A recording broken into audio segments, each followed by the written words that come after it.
The way we start a dialogue group is usually to start by, just as we did now, to have a discussion about dialogue, to talk it over, you see, why we're doing it, what it means, and all that. And then maybe you'll be able to start the group, you see. But I don't think it's wise to try to start a group before people have discussed all that, somewhat. And you can, but I mean, then that you'll have to trust to the thing continuing and have it come out later. But that's one way which I suggest, to have a discussion or a seminar about dialogue for a while, and then those who are interested can go on to have the dialogue. I mean, if you're thinking of doing it. Now, you see, so you mustn't worry too much about are we having dialogue or not having dialogue. You see, that's one of the blocks, right? You say, well, you know, it may be mixed or something. Now, all right, so now let's come to the question, the difficulty, you know, the principal difficulty in this whole thought process is the thought about the self, you see, about the ego, whatever you want to call it. And the ego seems to be so important that we are ready to distort everything in order to protect it, right? And deceive ourselves and engage in violence and do all kinds of things, right? Now, so what is the ego? You see, I made a suggestion. There is a self-image that everybody has got. He's got an image of himself. There's the body image, which is built into us, that you get a feeling about the body, which is a kind of image. You see, if the arm, if people have the arm cut off, still feel often that it's there, you see. It's a kind of image. The body is projected by, the sense of the body is projected from the brain by a kind of image, right? Which helps guide you, right? Now, but beside that, there's a kind of image you make of yourself. You might make a picture of yourself in the imagination, what you look like, and gradually you identify with that picture, and you attribute various properties to it. You see, according to what people say and so on, or what you would like. And you see, you begin to feel that that image is real. Now, see, let's look at a television set. Again, you've got an image there. You say, you may have an image of a telephone, and then sound occurs, and you may feel that it's coming from the telephone in the image, but it can't be, right? There's nothing there. But you still get the experience that it's coming from there. But then nobody gets up to answer the phone, so you wonder if it's coherent or not. And if they still don't answer the phone, you say it's not coherent, it might be your own phone, right? You turn around and you say, yes, perhaps it's my own phone. You find it's there. Then you say, there it is in the other room. Suddenly you experience the telephone in this room, and you suddenly experience it in the next room. So the way you experience it is according to the way thought thinks. You see, the same as say whether a thought makes it so, right? Whether it's good or bad. Now, therefore you experience your image according to the way you've been thinking about it, and you accept other people's thoughts. And anybody else's thought becomes your own thought, right? You may resist that thought and say, you know, he's an idiot, it's not right, but it's still there. And you're trying to protect your image from that thought. Do you understand? If you accept that thought as true, your image is, you'll attribute it to your image, and it's bad, and then you'll feel bad, right? So, therefore you say, no, it's not true, he's an idiot, he doesn't know, and so on, but it's still there. You're still worried about it. You've got to defend yourself against that thought. Suppose he's right. You won't accept that, right? You see, you're not able to say, well, am I, you know, that's the way is this, be really logical and say, he says I'm an idiot. Is that, am I an idiot or am I not an idiot? You see, but I mean, even that is silly, because you say, to identify yourself with what somebody says is also idiotic, right? Much more idiotic than anything else. Now, so you have this self-image, and you've got an image of other people. You attribute the qualities of your thought to them, right? You say they're good, they're my friend, the enemy, they're good, they're bad, they're this, they're that, and you feel that's it, right? You see them that way. It goes into your experience in the immediate. Now, the image enters the immediate, and you no longer see it's an image, right? And treat it as reality. And therefore, to protect that image, since the source of that image is thought, you have got to control your thought to protect the image, right? And you've got to be careful not to let thoughts in that will disturb the image, right? And therefore, you go wrong. Now, that's self-deception. Now, that's the sort of the way it appears. That's a superficial view. But why do we engage in this strange behavior? It is really crazy, idiotic, whatever you want to call it, stupid. Any word it's very hard to find a word that's adequate to describe this. And yet, it seems, the whole human race is caught in it, right? And we regard this as the most important thing in the whole of life, and ready to do anything, destroy anything for it. Now, see, one point is that literal thought has that possibility that we can project an image and just say, that's the way it is, right? That's the way I am. You see, that it can get into that trouble, but we don't have to. You see, why do we do it? You see? You can see we get caught up in it. Once we do it, it's hard to see our way out of it because we can't tell what's real and what's not real anymore, and so on. Part of the problem is that this image has such great importance, right? Tremendous value, which gives it priority that overrides everything.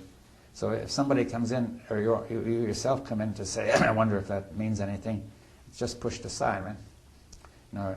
It's blocked out, you forget it, it's zapped, whatever, right? It's anesthetized. You see, all these ways of protecting it violently, you see. Now, because you say, I must use all my force to protect that, you see. Now, that's the way the thought goes. Now, then, but there are a few deeper questions still. You see, the nature of this image is the nature of the self. You say, there's me. You see, we distinguish yourself from everything else. That has a certain limited value. There's a boundary to the skin, at the skin. Up to a point it makes sense, and so on. And the boundary is movable, like a blind man holding a stick. If he holds it tightly, he feels he ends at the stick, right? If he holds it loosely, he ends at his fingers. If you identify with your country, you end at the boundary of your country. When somebody crosses that boundary, it is you who are attacked. You may put it inside and say, I'm somewhere inside here looking at my arm as if it were something else, right? And it comes down to finally to a point that you have no dimension, right? Somewhere.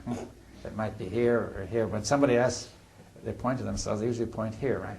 The heart or the solar plexus. Sometimes they point here, it could be anywhere, You could say, that's me, right? And then it's attributed, and that's how you experience it, right? That point that you experience is clearly not there, right? That's a thought, right? An image. It's supported by muscular tension, because where that point is, you may even feel the muscles being tense, right? That gives it some sense of reality. The thought produces muscular tension, right? So it produces emotions and so on, and the felt, and there are also intentions or impulses. Thought can produce these impels. You see, the impulse, then you can attribute to that point where you think you are, right? Is that clear? I have an impulse to act, right? I experience it as coming from the point where I think I am, the center of me. Is that clear what I mean? That's all arranged by thought, right? Perhaps you could arrange it to come from way out there. You see, it has been done. You see, some people, not only in dreams, but feel that they're out of the body looking. And Richard Feynman, whom I knew, you see, he went into this tank that Lilly had set up, where everything was uniform temperature, no experience, very quiet and so on.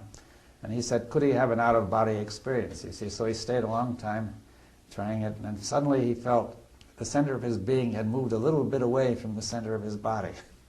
So he says, whatever I did, I'll do a bit more of it, and it moved a little further. You see, it was implicit, right? It was tacit. Then he got it to move way out there, so he was looking at his body, far away. And people, perhaps he didn't look very important. You see, the pain in there didn't matter so much, right? But obviously, if we experienced the body as far away like that, we wouldn't protect it very well, and we wouldn't survive, right?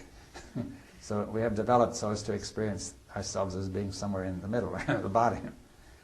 Now, but it's all arranged by thought. Thought can arrange it to be anywhere, you see. Now, so there's the notion, the center of myself. But what is the self? The word self means fundamentally what is quintessential. As the essence is, you know what the essence is. We said it. The quintessence is, in the Middle Ages, it was called the fifth essence. There were four essences. They added a fifth, which was really more essential still. In other words, it was the essence of the whole essence. So the self, the thing itself, you see, the quintessence, right? So the self is the essence, the true being, you know. But still, where is it? You see, you never find it if you look for it, right? That point moves around. It's obviously arranged by thought, and you can't find it now. But it seems nevertheless very real now, because it produces all sorts of results that make it look real. It can get hurt. It can get angry. It can think. It's said we attribute everything to the self. We say, I think, I get hurt, I do this, I do that, I choose, right? And we experience it that way. So we say there's the self. Now there are three words, you see, which we all know. It's me, myself, and I, right? They all mean the self, right? They all mean the same thing, basically. Me refers to the self as object, right? Me is the self to which everything happens, right? It happens to me. Myself is sort of the self, you know. Well, the I is the subject. I is the one who makes it happen, right? I is the one who thinks, who does, who chooses, who perceives, you know, everything, right? I is the source, the one who decides everything, determines everything. And me is supposed to be the same as I, right? According to that definition. The concept of self, myself, is the union of I and me, right? I and me are the same, right? That's what myself means, huh? That the object is the same as the subject. And you know, if we could stick to that, we wouldn't be in trouble. You see, it might not be interesting, but we wouldn't be in trouble. See, nobody wants to be treated as an object, right? He says, you treated me as an object. You hurt me, right? You pushed me around. You manipulated me. Objects should be pushed around and manipulated. You see me as an object. Why shouldn't it be like any other object? In fact, society treats everybody as an object, right? It says, you've got a job, you've got to do this, you belong here. Right? You're an object, right? The law says you're that sort of object. And yet it says you're a subject, right? Who chooses, who's responsible, and so on. You see, so you know, is it possible to have this union of subject and object to make a real concept of me, myself? Right? You see that there is a difficulty there, because me has got to be limited, right? If it's an object, everybody says I'm limited, right? You're limited. That's more likely to say. Right? They tell the child, you know, you're not the great I am. You're limited, right? You think you're great, but you're not. You see, society is always telling you that, right? And then other people, however, say, I'm the greatest, I'm wonderful. They would like to say that, and some people do. They get a great feeling out of it. So why all this, you see? Why is it so important, right? So the thing is that the concept of I has implicit the notion of the unlimited. This is the thing to notice. You see, this comes out, and I've said this several times before, in the story of Moses and the voice in the burning bush that he confronted. And you see, one of the things that Moses asked this voice was, who shall I say sent me, you see, unto the tribes of Israel? The voice says, you shall say, quote, I am sent you, indicating that the voice thought I am was its name, right? Right? Now it seems a very strange name to have, but you can see it's a very good name for the voice of God, right? Because I am by itself, if you say I am me, I am this, I am that, it's limited. But I am by itself suggests something unlimited, right? That feel of I am, and you don't add anything to it, it suggests really I am. I am the great I am, right? That's exactly what God said. I am that I am. That was his name. That was his more extended name, right? His first name was I Am, and his second name was I Am.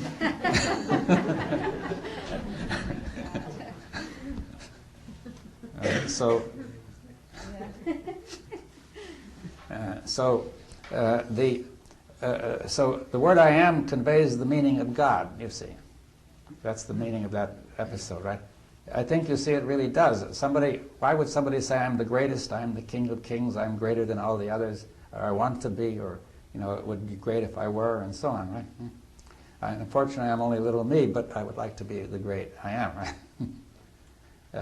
Now, there's a contradiction there, right? It's incoherent. You see, there's a tremendous force in that meaning to expand, to become, what do they call it? The delusion of greatness. Grandeur. Huh? Grandeur? Yeah, delusions of grandeur, well, I can't remember the word, but why should they be so prevalent? Why is it that they're a danger? You see, why is it important whether you're great or not, right? It's not clear, right? I mean, why should it be so important? You see, it does seem that it's important. People feel that way. A lot of people do, and probably underneath everybody does that. See, children, society has to systematically say, you're just little you, Don't imagine you're so great. It tries to keep people down. But at the same time, it keeps on saying you ought to be great, you ought to do great things, you should aim for great things and make yourself great. See, so it creates this conflict, this incoherence. And it's one of the main impulses, main motive forces of all action, right? The impulse to expand, to become great, right? To do something great, to get a great reputation. Right?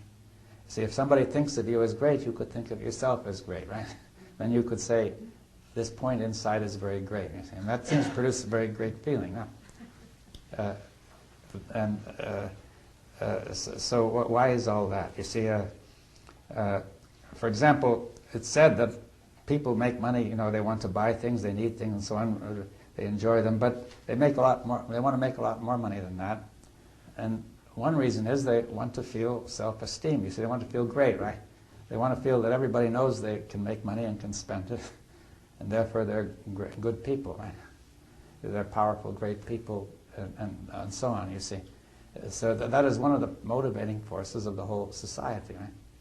Or if not that, then to become famous or to do this or that, right? So and you can see that there's something in the meaning of the notion of I am which leads to that, you see. It implies that. That very attempt to define the self, you could say if there is a self, the only true self might be the unlimited, right? You see, because the self should be the quintessence, and that would be another word for the unlimited. Now, therefore there's an inherent tendency to make the self like that, and also society always saying you're limited, right? Now, you say it yourself, otherwise you'll get in trouble, right? Now, now there have been other notions of the self, instead of saying I am defined by me, there's been an ancient notion saying I am unknown, right? What I am. But it's constantly being revealed, right? Unfolding. You see, that's another notion you could think of. Which would even allow you to say I'm a manifestation of the unlimited, right? Now, see, in some sense, perhaps we ought to be able to say we're the unlimited. You see, it's really wrong to say we're limited objects. But we're confused about it. See, it's incoherent. We cannot manage to deny that we're limited without creating a terrible problem. Because then how are you going to keep people down, right?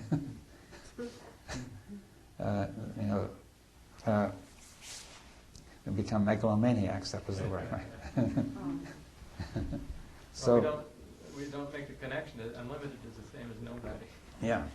But that's another view. You see, that if we look deeper, we say the unlimited is no thing, right? Because everything is limited, right? The unlimited cannot be a thing, right? It's therefore no thing, right? Now, but nothing, we say, is vacuous. It's pejorative. It's It's bad to say it's nothing. You've got say you're nothing is very bad. There's got to be something, right? So that's a drive. It's an impulse. Well, a depressed person might say, I'm rotten, or I'm evil, or I'm an object of a curse, or something like that. Yeah, that comes from the other, just going to the other side. You see, saying, I lost hope of being something, so I'll really go the other way, right? You see that it's still the same sort of thought. You know, he really feels, though I am nothing, I still ought to be something, right? And that makes it worse. Huh? He doesn't say I'm nothing, and that's it, right? But then a psychiatrist might say, well, this person needs self-esteem. Well, on a certain level, yes, but more deeply, we're not discussing that individual, but the fact that the whole society is crazy, you see. So in self-esteem, I don't know if that's what will cure the society, you see. There's something wrong with this whole culture, right? Which includes the psychiatrist, because he has his problems of self-esteem too, right? I mean, so I mean, he's been told that he's nothing also, right? And he ought to be something. And anyway, he feels that way anyway, that he ought to be something, and he ought to be great, and so on, perhaps. So therefore, though the psychiatrist may, in a certain limited area, help that person, but we're discussing a much broader context, because this whole, it won't, you know, we may say some people will be helped, but we're still moving toward the cliff, jumping, you know, which will jump off duly in a certain period of time, like the lemmings, right? So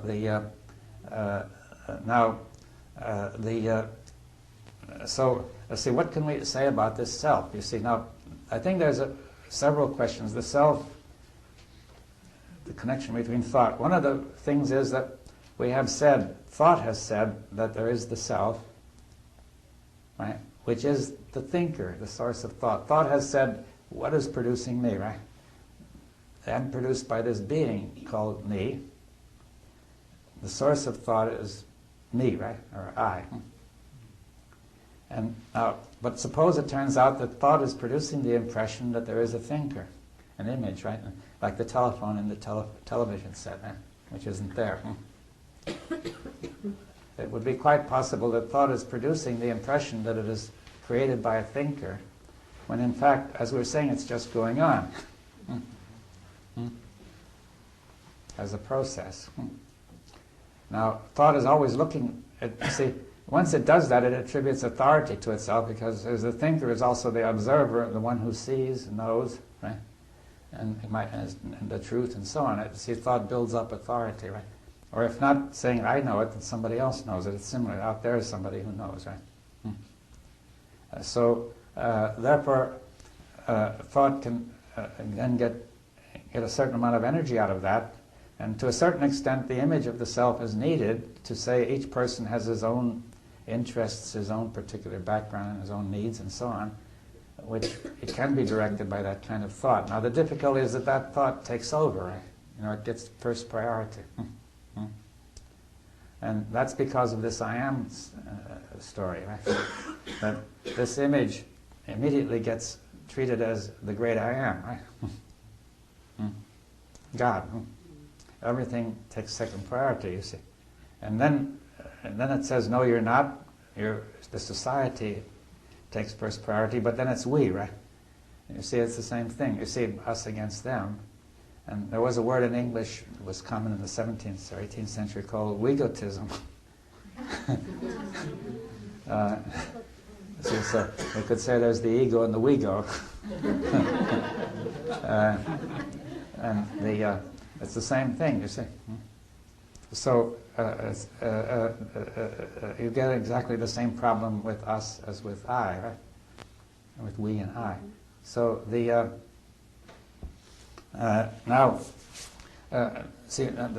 fact that thought thinks it is produced by a thinker is one of the reasons why it is so hard to see through this. You see, it does not see its process. I was saying thought being proprioceptive wouldn't do this, right? But the notion, which is literal thought, that thought is produced by a thinker, creates that impression, right? And now, you see, so let's say a thought suddenly comes, right? It might be there's no sense of a thinker. And then if there's a problem, something in that thought, there may arise the notion that it has to, you see yes. Whenever there's a problem, you say in the body, you see, you can just make this distinction between me and the table, which we hold to, right? It will work. Right? So we say, if there's something wrong with the table, I distinguish myself from the table. It's clear that I'm thinking about that and doing something with it, right? In order to do something with it, I must first think that way.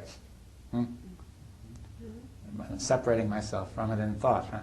Making that map, and using that map, and feeling myself, even perceiving it that way. But now, it seems natural to extend it. Thought comes in, thought appears, and then it may have something about it that's wrong or unpleasant, and say, okay, what should we do with it, right? So thought says, there it is. I must draw back from it and look at it, right? So we set up a point that draws back and looks. It isn't doing anything, but that's the way it looks, right? Any more than the telephone bell is ringing in the television set. So so we say there's a looker and what is looked at, right? That division is created by thought, right? Now then, that justifies the argument that I'm going to try to do something about it.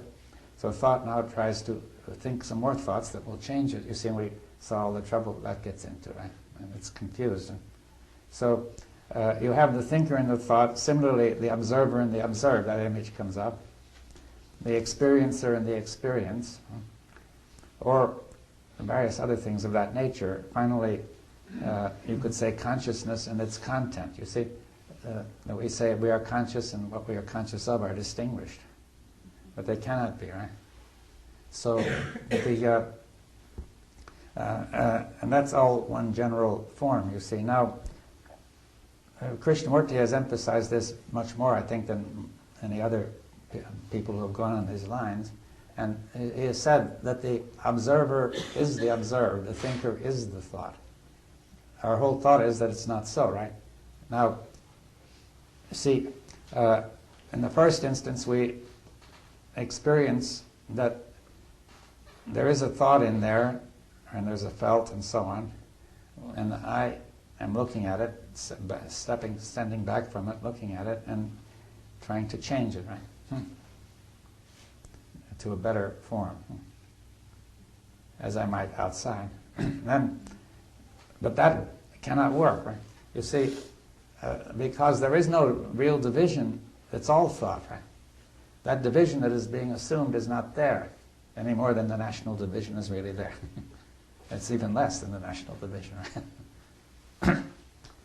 Because it's an extremely tight connection. You see that what we call the thinker and what we call the thought are just two, images which might refer to the same thing, you see. But now, so see, let's take as an example the thought behind anger or violence or various things. You see, if you are angry, then you have the thought, I've justified in being angry because of so and so and so and so, you see. So you now could say, there's my anger, I've got to get rid of it, control it, change it, and so on. You see, that's justified by this image, right? Now, if you question that, you'll find it hard because it looks as if that's the way it is, you see. But you can begin to see, if you repeat the thought that's behind it, as the way I suggested, that the thought is somehow producing that whole situation, right? And the situation is producing the impulse to keep on thinking, you see. So you see it's really all connected, though it looks all separate.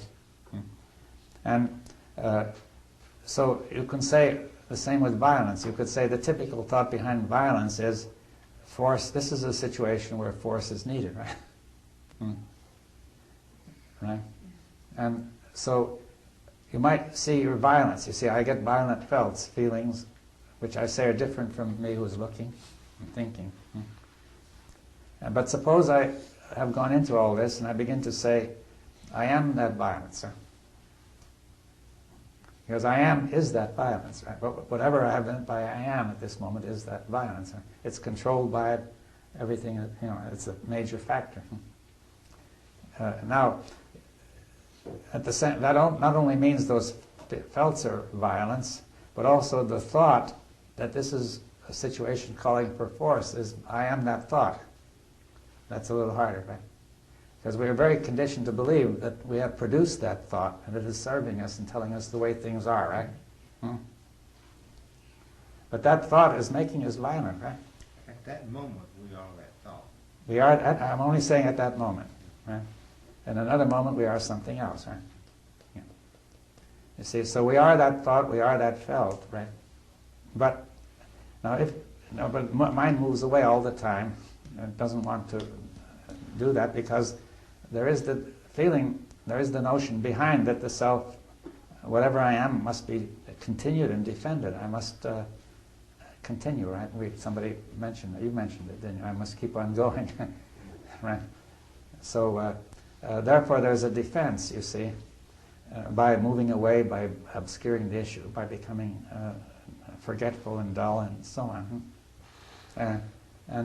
But if you are serious and stay with it, then it might be you could see this whole structure collapsing like a house of cards, and you could see that there is this thought that I think that violence, that force is justified. And you could say, well, without all that pressure, I can look at that thought and I say, no, it isn't. You see, with all that going up or going on, I can't see it. Dr. Bohm, we have a teaching. Okay.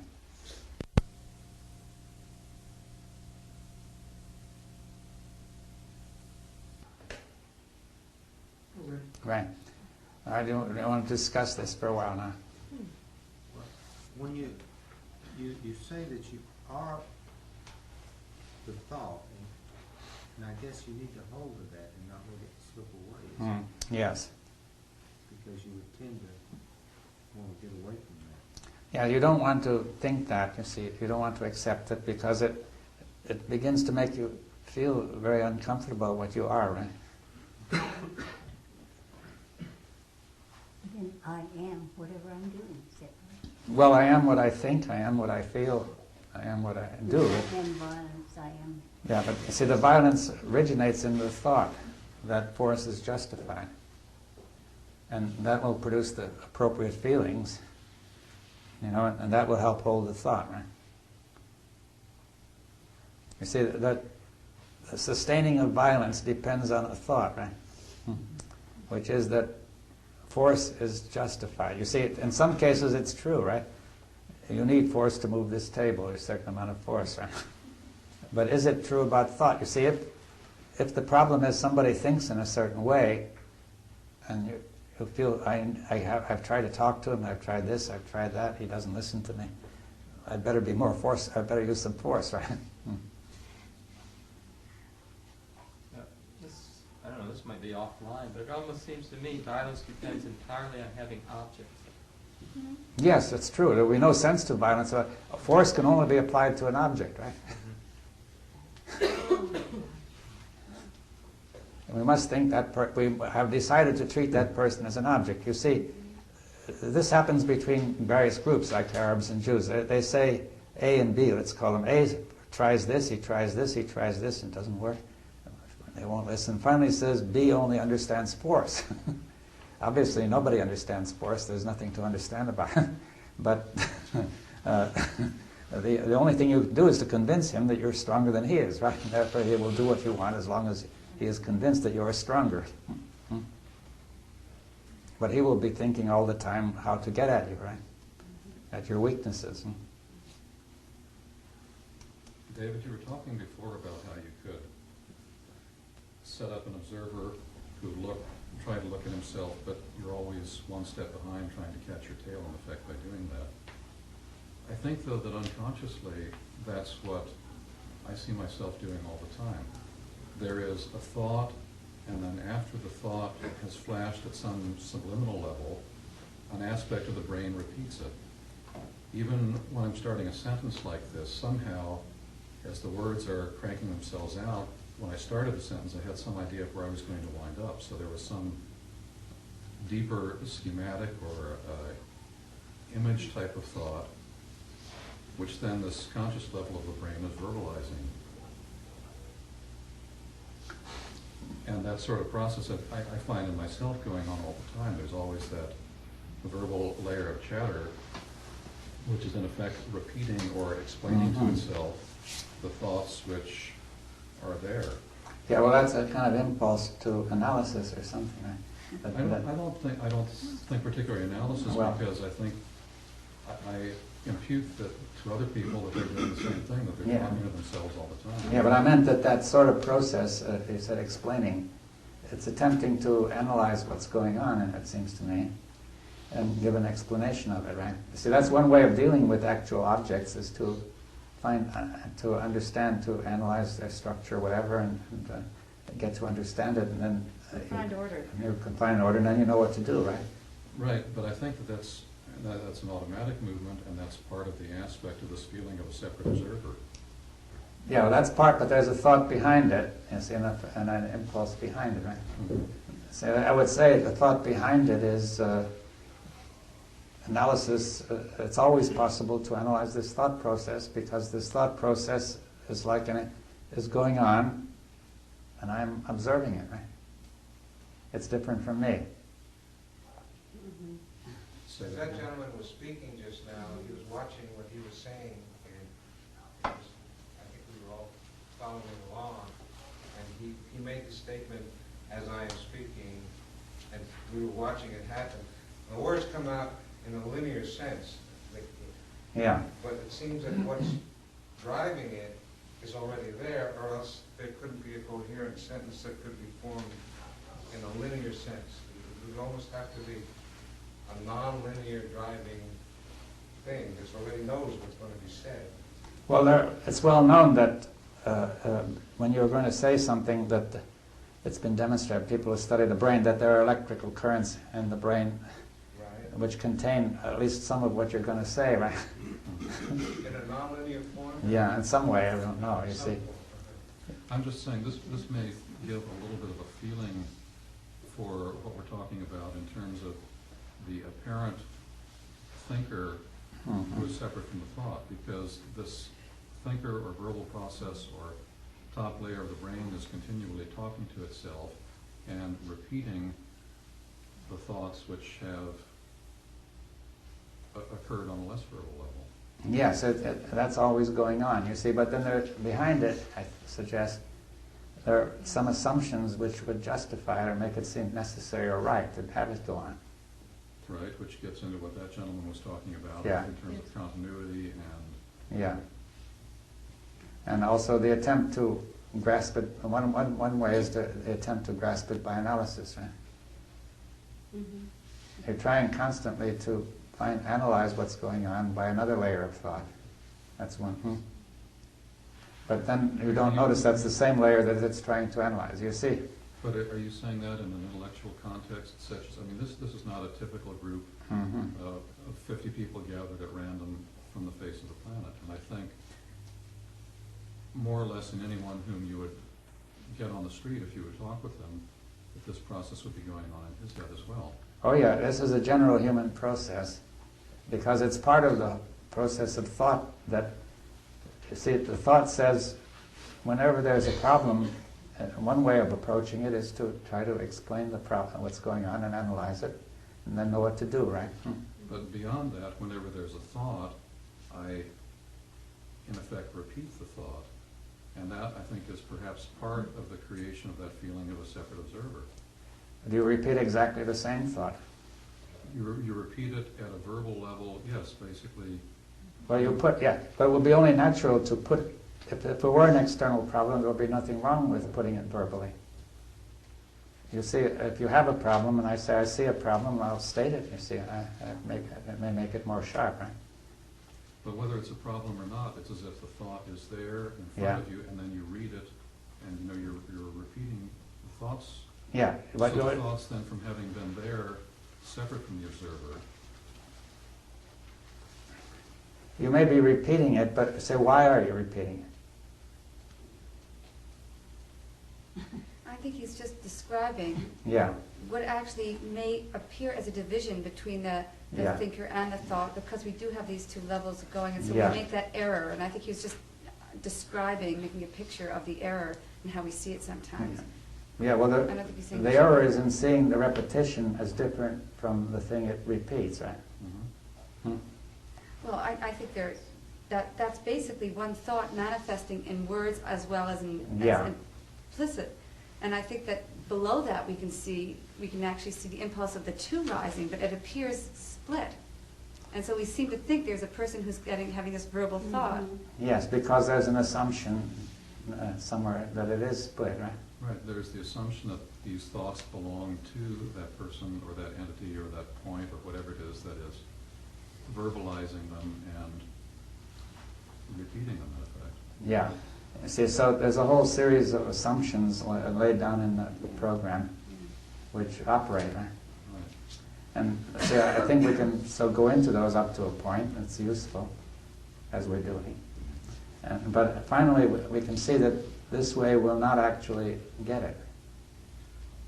Even seeing Again, that I'm won't not, get it. I'm not describing Yeah. this as a technique, I'm saying this is Yeah. a problem. Yeah, but it isn't even a problem, you see. Scratch the word, this is the situation. Yeah, is it the situation? You see, it's the way it appears. It is our common experience that there is a repetition of thoughts at a verbal Yes, level. it is the common appearance. Interpretation. It is but that's the way it appears in it, right? I think that's the way it appears. Yes, that's all I'm saying. But the appearances are not always correct appearances. Well, It's truly, I mean, there's a deception which is engendered by this. yeah. Yes, that's the point. Deception has a certain reality. I mean, it's a real deception in that you were saying Yeah. before that the ground of the limited is the unlimited. Yeah. The ground of this deception is the unlimited too, and in that, it is actual. It's an actual deception that is happening, and it's an Yes, aspect but of you see, I understand, you see. The difficulty with what you're saying is, I see that it's a deception, but I can't stop it. You see, I'm saying that does not make sense to me as a coherent. I understand what you're saying, but it is not actually a statement that makes sense. It's a statement which makes verbal sense, but as we've said that in past discussion, there needs perhaps to be some deeper perception or intuition or insight. That's true, yes. But I'm trying to say it's important to focus on this point, that the statement itself, that I see a deception, but it continues, it doesn't make sense. You see, I'm saying, if it's a deception, then I should no longer have anything to do with it, right? You could see it as deception. Right. So you don't really see it. Yeah, something about it that I don't see. Right. So isn't there a previous deception that there's this eye that sees? That's it. I say there is no, if I say it is I who see it, that's already part of the deception, right? I'm not different from the deception that I see. So could you then go ahead and say, I am the deception that I see as a next step? Yeah. You see, now, the mind tends to resist that because it wants to say, though a lot of bad things are going on in me, somewhere there's a pure, clear core, right? Which is me or I, right? And I am struggling with all this stuff, right? That's the picture, right? The assumption. Isn't there an experiential aspect of this, and that where the thing becomes real is in a feeling which accompanies this thought and this analysis? Yeah, but it's no more real than the telephone in the television set. Right. That if we leave that out, if we leave out the experiential aspect of it and focus on the thinking aspect of it, it can't move. Whereas if we move into the experiential aspect of it, the words start to come apart. Mhm. Yes, you have to see together the feeling, the muscles, and the thought, right? See, because it's the connection of those. That's the proprioception. You see that the thought is producing that whole story, you see, or at least is sustaining it, right? That, as in the case of violence, the thought that force is justified is what keeps it all going, and then all that keeps the thought going. Now, the point, though, however, is that you're still, when you're analyzing it that way, you're still stepping back and saying that's what's going on, you see. Wouldn't that, though, point towards something other than claiming that the self is a deceptive process? Couldn't we say that our thought quite inherently in its movement is self-referential, which then appears as a virtual I? No matter which way thought moves, it needs a center to pivot around, as if it's a nonlinear thing to bend around something, and that appears as a virtual self, no matter what we do. It may be, but there may be a proprioceptive thought which sees what is happening. You see, we add to that we also lose track of the fact that this is happening and don't call it a virtual I, but a real I.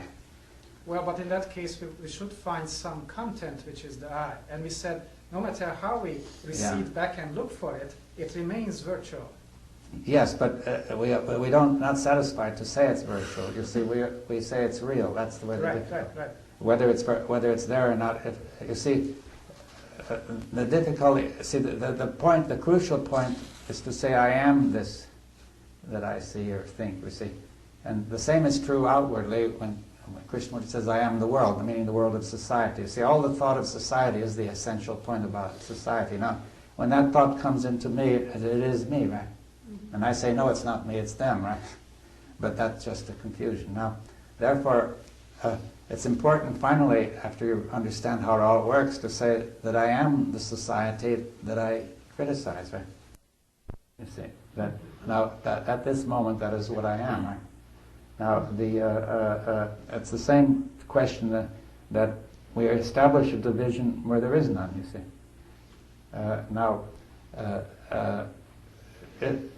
By seeing that, this thing may collapse to the point where it becomes possible for the thought to be proprioceptive and to see what it's really doing, right? In this level, in this tacit level. Not that it becomes in some way linear and selfless or without self-reference, but the proprioceptivity could mean that it sees its own generating virtual eyes as it moves along. Yeah, but then it would see that it's not very important. That's right. See, but then it would just be an image going on, you see, that which is a possibly useful image. Possibly useful in some cases, and so on, you see.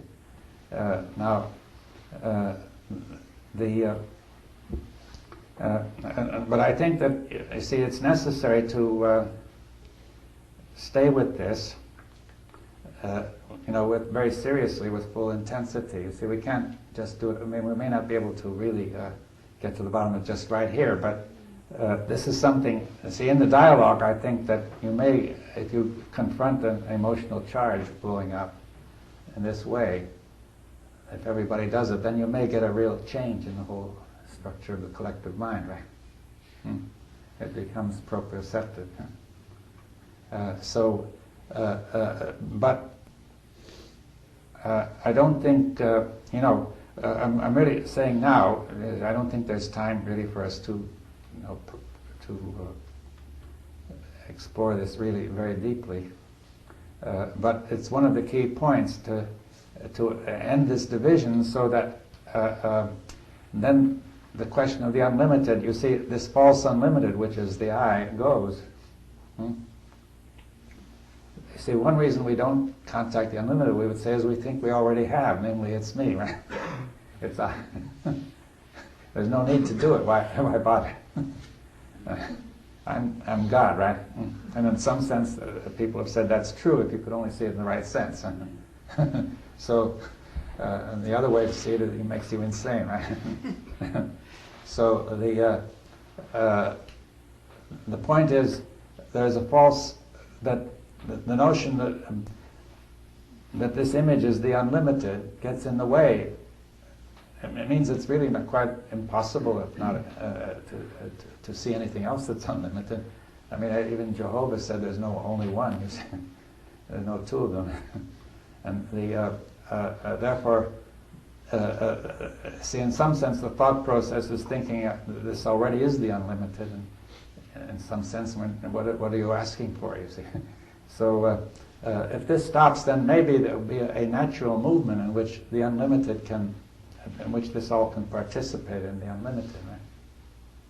You see, that this is what I'm suggesting. But the barrier is in this notion of I am. You see that it doesn't mean that it's all wrong. It doesn't mean that the self, the human being, has nothing to do with the unlimited and so on. But it has got very confused and incoherent. This whole question. And so we can't just throw it out. You see, if somebody says forget about religion, it doesn't go. You see, the communists said forget about religion, but they began to worship the state, worship Stalin. They couldn't stop it, you see. It's built in. So we have to face this question, you see. Now I think this question is tied up to the question of time. You see, I thought I'd say a little bit about that and then finish.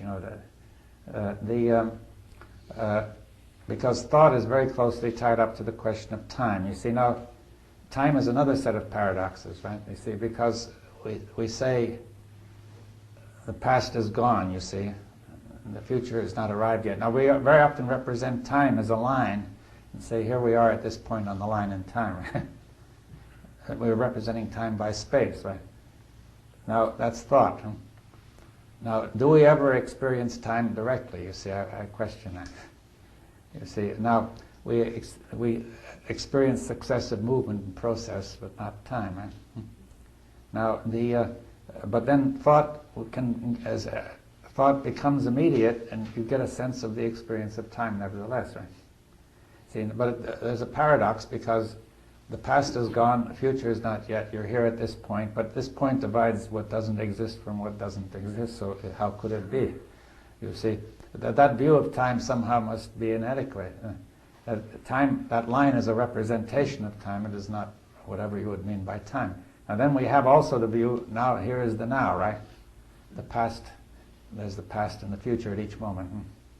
And we can say, we don't predict the future. In the future, every moment has a past and a future, right? When the future comes, this moment will be its past. And the most we could predict is not the future, but the past that the future is going to have, right? Because you see, the present we don't know, right? The actual immediate present. All that we know is from the past, right? It may be a fraction of a second behind, but it's there. We only know what has been. It's been proved. You see, you're only conscious of things that have happened, right? It may be a fraction of a second ago or a long time ago. And you see, the past is present, right? The past is now in the form of a record. The tape presents the past, that's its content, but the tape is right here. Now, the past is part of the present. The past is part of the immediate, the now. It's thought, right? It's knowledge and thought, memory, which hold the past. That responds and produces some sensation which fuses with the perception and everything else, the sense of what is here, present, now. So each moment now is, so what is actually happening now is only now, right? The sense of the past is present now. The sense of the future is present now. It's the sense of movement is present now, you see, of becoming and so on. Now, that's a complete mystery how this ever passes away and becomes the next moment. You see, so but you can see that it's thought. You see that thought, first of all, contains time as its content, right? It contains the past and the future. It contains the projected future, the end, which we project, and the impulse to realize that end, which drives us. So that time becomes our driving force. Now, then, at the same, but also, thought is a movement which takes time. It moves, I think, in these subtle levels, but it's moving, you see. So thought is like any other process to which we attribute time. Right? But thought tends to take itself as giving truth and so on, as if it had nothing to do with time, you see. You see, but if it takes time, then it's incomplete. You see, it's an abstraction. It always has some knowledge from the past. It does not tell you even what's now, much less the future. You see, it will tell you some probability for the future, which is often wrong. So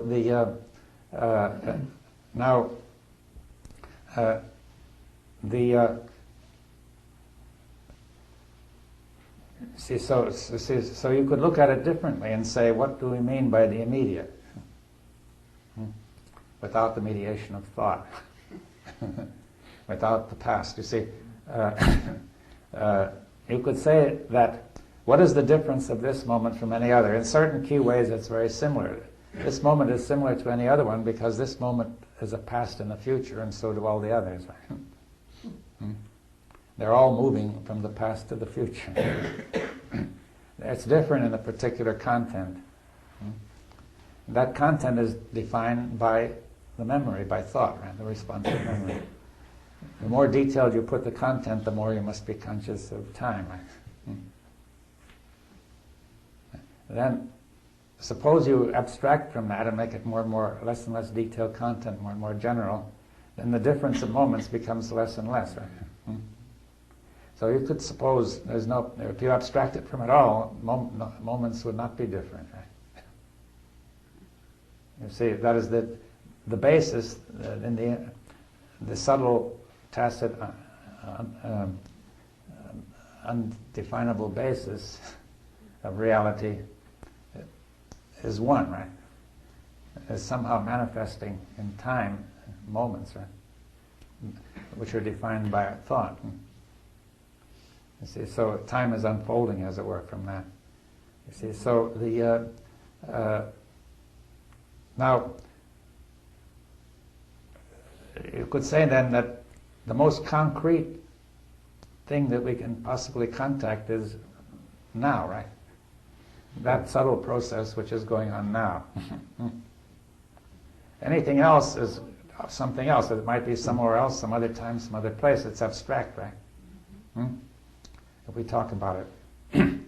So, therefore, the now is the most concrete, and in that sense, if we get to that level, then we could say that the importance of time in that context is not so great. It's not that we don't use time or that we couldn't come back to it or anything, but that the importance of time is less, that when we come to this ground, time is not a fundamental thing, right? That's what I'm suggesting. Now, that suggests that attention does not have to, if we have the assumption everything happens in time, then this will not work, right? We will see it all happening in time. So we have to question that. So if we could be free of that, I'm just suggesting attention need not go into this process of movement of thought, right? See, we experience time through attention being caught up in the movement of thought as the whole thing. But if we said thought is not the whole thing, we've said that, we said there's the unlimited. The unlimited cannot be limited by being forced to act in a certain order in time. Therefore, this is a question, we're just raising it now, but it will be tied up with the self, you see, because the notion that there is a self is thought, and the self is happening in time according to that thought, right? It's got a past and a future, and it's moving toward the future and trying to do something, and so on. And therefore, I suggest that if we really see that the thinker is the thought or the observer is the observed, then you have undercut the basis of experiencing time as basic.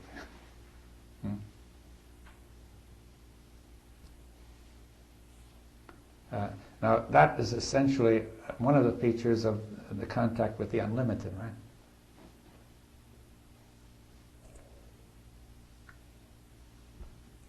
We've said all this rather fast. I mean, it's because there isn't much time. We need time to say it, right? But there are two kinds of time I should mention. You see, the Greek language has two words for time: chronos, meaning time is measured, and kairos, meaning the time is right, for something.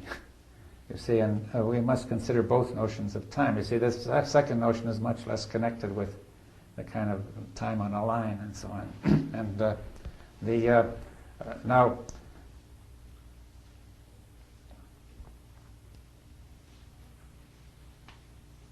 so let's come back and say that the unlimited is the now, right? The same way as to say that the person I see is the person I hear. You see, whatever I mean by the unlimited is what I contact now, right? In the true now, in the sense of immediate, right? Which means timeless. It doesn't mean that it's a sharp point, but really where attention is not focused in time, right?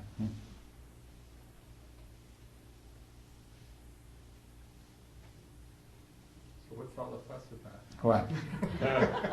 What kind of fuss? We've been fussing for 2.5 days. Yeah, well, I think that's because we have to work it through, you see, to find out the map and so on. You see, we have got entangled in a vast range of thoughts, which are very subtle. Very much related to this and refers back to the self is a third Greek word, which is ekstasos. Time is ecstasy. They say, in a sense, the word means, the Greek word means, to step out from oneself. Mm-hmm. And it's a very nice expression to it, as if the infinite steps out from itself in time to come back to itself. It is a virtual opening in closing, and that is the ecstasy. Mm-hmm. Very good, yes. Well, I think that we're approaching the end. I hope the time is ripe.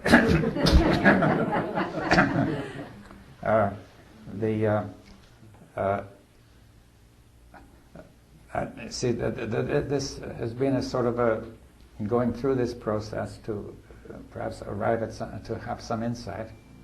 But what's required is to actually to keep at it, you see, to sustain the work, to keep looking at these things, to both individually and collectively. And now I think that if the human species could really take this seriously, then a large fraction of its problems would go, right? But that would be a minor point compared with what it would be opened up.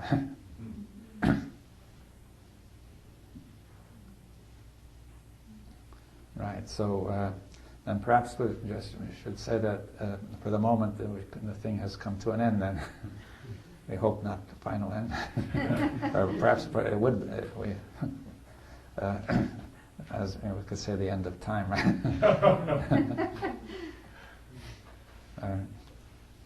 And I hope, that we'll be able to go on with this sort of thing again next year. Good.